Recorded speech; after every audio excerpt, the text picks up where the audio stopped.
സ്വന്തമായി വീട് നിർമ്മിക്കാൻ കേന്ദ്ര സർക്കാരിൻ്റെ സഹായം. നമസ്കാരം, എല്ലാവർക്കും ഇൻഫോ മീഡിയ വ്ളോഗിൻ്റെ ഏറ്റവും പുതിയ ഒരു വാർത്താ അപ്ഡേറ്റിലേക്ക് സ്വാഗതം. സ്വന്തമായി ഒരു വീടെന്നത് എല്ലാ കുടുംബങ്ങളുടെയും വലിയൊരു സ്വപ്നമാണ്. എന്നാൽ സാമ്പത്തിക ബുദ്ധിമുട്ടുകൾ കാരണം ആ സ്വപ്നം പലർക്കും ഇന്ന് സാക്ഷാത്കരിക്കാൻ കഴിയുന്നില്ല. അത്തരക്കാരെ സഹായിക്കാനാണ് കേന്ദ്ര സർക്കാർ പ്രധാനമന്ത്രി ആവാസ് യോജന അഥവാ PMAY എന്ന ഭവന പദ്ധതി നടപ്പിലാക്കുന്നത്. ഇന്നത്തെ ഈ വീഡിയോയിൽ ഈ പദ്ധതിയെക്കുറിച്ചുള്ള ഏറ്റവും പ്രധാനപ്പെട്ട വിവരങ്ങളാണ് നോക്കുന്നത്.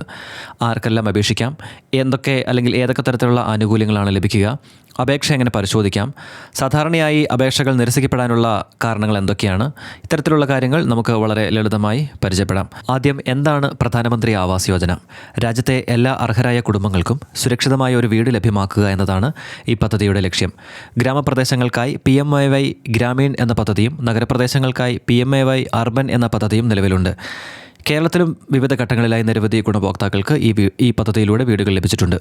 ആർക്കെല്ലാം ഈ പദ്ധതിയുടെ ഗുണഭോക്താക്കളാകാം? സ്വന്തമായി ഒരു നല്ല വീടില്ലാത്ത കുടുംബങ്ങൾക്കാണ് പ്രധാനമായും ഈ പദ്ധതിയുടെ ആനുകൂല്യം ലഭിക്കുന്നത്. കുടുംബത്തിൻ്റെ വരുമാനം, ഭൂമിയുടെ വിവരങ്ങൾ, സാമൂഹിക സാമ്പത്തിക സർവേ വിവരങ്ങൾ, സംസ്ഥാന സർക്കാരിൻ്റെ പരിശോധന എന്നിവയെ അടിസ്ഥാനമാക്കിയാണ് അർഹത നിശ്ചയിക്കുന്നത്. ചില സാഹചര്യങ്ങളിൽ കുടുംബത്തിലെ സ്ത്രീയുടെ പേരിൽ ഉടമസ്ഥാവകാശം നൽകുന്നതിനും മുൻഗണന നൽകാറുണ്ട്. സ്ത്രീ ശാക്തീകരണത്തിനും ഇത് സഹായകമാണ്. അപേക്ഷ നൽകിയവർക്ക് അവരുടെ പേര് ഗുണഭോക്തൃ പട്ടികയിൽ വന്നിട്ടുണ്ട് എന്ന് എങ്ങനെ പരിശോധിക്കാം? കേന്ദ്ര സർക്കാർ ഇതിനായി ഔദ്യോഗിക ഓൺലൈൻ സംവിധാനം ഒരുക്കിയിട്ടുണ്ട്. അപേക്ഷ നൽകിയ ശേഷം ഔദ്യോഗിക വെബ്സൈറ്റിൽ പോയിട്ട് രജിസ്ട്രേഷൻ നമ്പർ അല്ലെങ്കിൽ മറ്റ് ആവശ്യമായ വിവരങ്ങൾ ഉപയോഗിച്ച് അപേക്ഷയുടെ നിലവിലെ സ്ഥിതി പരിശോധിക്കാൻ സാധിക്കും. പഞ്ചായത്ത്, മുനിസിപ്പാലിറ്റി, അക്ഷയ കേന്ദ്രം തുടങ്ങിയ സ്ഥലങ്ങളിലും ഇത് സംബന്ധിച്ച വിവരങ്ങൾ കിട്ടും. അപേക്ഷകൾ നിരസിക്കപ്പെടാനുള്ള പ്രധാന കാരണങ്ങൾ എന്തൊക്കെയാണ്? ഒന്നാമതായി, അപേക്ഷയിൽ നൽകിയ വിവരങ്ങൾ സർക്കാർ രേഖകളും തമ്മിൽ പൊരുത്തക്കേട് ഉണ്ടാവുന്നത്. രണ്ടാമതായി, കുടുംബത്തിന് ഇതിനോടകം തന്നെ നല്ല വീടുള്ളതായി കണ്ടെത്തുന്നത്. മൂന്നാമതായി, വരുമാന വിവരങ്ങളിലോ ഭൂമിയുടെ രേഖകളിലോ പിഴവുകൾ ഉണ്ടാകുന്നത്. നാലാമതായി, അപേക്ഷ അപൂർണമായി സമർപ്പിക്കുകയോ ആവശ്യമായ രേഖകൾ നൽകാതിരിക്കുകയോ ചെയ്യുന്നത്. ഇത്തരം ചെറിയ പിഴവുകൾ പോലും അപേക്ഷ നിരസിക്കപ്പെടാൻ കാരണമായേക്കാം. ശ്രദ്ധിക്കേണ്ട മറ്റൊരു പ്രധാനപ്പെട്ട കാര്യം, സോഷ്യൽ മീഡിയയിലൂടെയോ വാട്സാപ്പിലൂടെയോ വരുന്ന "ഇന്ന് അപേക്ഷിക്കൂ, അവസാന അവസരം, ഉടൻ പണം ലഭിക്കുമെന്ന തരത്തിലുള്ള സന്ദേശങ്ങൾ കണ്ടാൽ ഉടൻ വിശ്വസിക്കരുത്. പദ്ധതിയെക്കുറിച്ചുള്ള വിവരങ്ങൾ എല്ലായ്പ്പോഴും ഔദ്യോഗിക സർക്കാർ വെബ്സൈറ്റിലൂടെയോ തദ്ദേശ സ്ഥാപനങ്ങളിലൂടെയോ മാത്രമേ സ്ഥിരീകരിക്കാവൂ.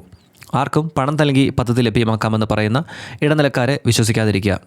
ഇതിനകം അപേക്ഷ നൽകിയിട്ടുള്ളവർ അവരുടെ മൊബൈൽ നമ്പരും ബാങ്ക് അക്കൗണ്ട് വിവരങ്ങളും ആധാർ വിവരങ്ങളും കൃത്യമാണോ എന്ന് ഇടയ്ക്കിടെ പരിശോധിക്കുന്നത് നല്ലതാണ്.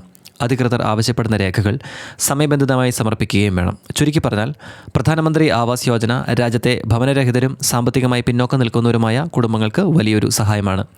നിങ്ങൾ അർഹരാണെന്ന് കരുതുന്നുവെങ്കിൽ ഔദ്യോഗിക മാർഗ്ഗങ്ങളിലൂടെ വിവരങ്ങൾ പരിശോധിക്കുകയും ആവശ്യമായ നടപടികൾ സ്വീകരിക്കുകയും ചെയ്യുക. നിങ്ങളുടെ വിലയേറിയ അഭിപ്രായങ്ങൾ കമൻറ്റ് ബോക്സിൽ രേഖപ്പെടുത്തുക.